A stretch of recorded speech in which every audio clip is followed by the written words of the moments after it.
சின்ன பொண்ணு மொட்டை மாடிக்கு போயிட்டு வரேன். டேங்க அப்பா, காலையில 8 மணி ஆனா போதும் என் புருஷன் எக்ஸசைஸ் பண்ண போயிருவாரு. இத்தனை மாசமா இவரு ஒர்க் அவுட் பண்றாரா? தொப்பையே குறைஞ்ச மாதிரி இல்ல ஒர்க் அவுட் தான் பண்றாரா இல்ல தூங்குறாரான்னு போய் பாப்போம். அனிதா, இன்னைக்கு காலையில உங்க வீட்ல என்ன டிஃபனு? ஓஹோ, இதுதான் இவிய ஒர்க் அவுட் பண்ற அழகோ. பக்கத்து வீட்டுக்காரிட்ட போய் கடலை போட்டுட்டு இருக்கானே. ராஜா, எங்க வீட்ல நான் இன்னைக்கு இடியாப்பமும் புட்டும் பண்ணிருந்தேன். உங்க வீட்ல என்ன ஸ்பெஷல்? ஸ்பெஷலா? நீ வேற அனிதா, எப்ப பார்த்தாலும் அந்த சனிய இட்லி தோசை போட்டு சாவடிக்கும். அட மனசாட்சி இல்லாதவன, விதவிதமா எத்தனை நாள் உனக்கு சமைச்சு போட்டிருக்கேன். அப்பெல்லாம் நல்லா இருக்குன்னு சொல்லிட்டு இப்ப குறையா சொல்ற. ராஜா, டெய்லி இட்லி தோசைன்னு மாத்தி மாத்தி சாப்பிட்டா போர் அடிக்குமே. பாவம் தான் நீங்க. என்ன பண்றதுங்க, உங்க வீட்டுக்காரரு கொடுத்து வச்சவரு, நான் கொடுத்து வச்சது அவ்வளவுதாங்க.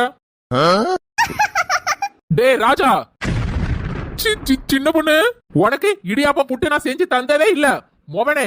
இனிமே டெய்லி உனக்கு கஞ்சி தான்.